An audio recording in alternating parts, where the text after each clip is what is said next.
বড় অপরচুনিটি যদি বুইয়া কমপ্লিট করতে পারে প্লেসমেন্টে 12 যতগুলো কিল রয়েছে ততগুলো স্কোর এটা একটা বিগ হেল্প করবে সাফিরা গেমিংদের জন্য কিন্তু সেম কারণ প্রথম ম্যাচ ভালো গেলেও ব্যাক টু ব্যাক দুটো ম্যাচ তারা অনেকটা পিছিয়েছে এবার কিন্তু এক এক স্কাইলার সাফিরার কাছ থেকে স্নাইপার শট যাওয়ার আগে একটা স্কাইলার গেল ওয়ালগুলো এখান থেকে ভাঙবেন এবং স্কাইলারের কিছু damage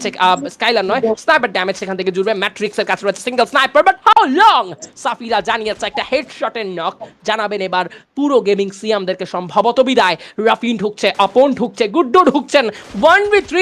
I guess not possible এবং গুড্ডু জানিয়েছেন বিদায় শেষ হয়ে যাবে এন্ড সেই সঙ্গে বাংলাদেশ টপ 1 থেকে সোলো সার্ভাইভার এবং 4v4 ফাইট করবে বাংলাদেশ এবং Bharat non stop versus Safira কি হবে সেটাই তো প্রশ্ন অবশ্যই প্রশ্ন সেই জায়গা থেকে গিয়ে কিন্তু আটকে গিয়েছে ননস্টপ গেমিং দের কাছে এখনো পর্যন্ত 4টি প্লেয়ার অ্যালাইভ সাফিরা গেমিং এর কাছেও সেম অ্যামাউন্টেরই কিন্তু প্লেয়ার গুলো রয়েছে এবং সাফিরা গেমিং নিজে নামছে তার আরো একটা প্লেয়ারও মাত্র ল্যান্ড করছে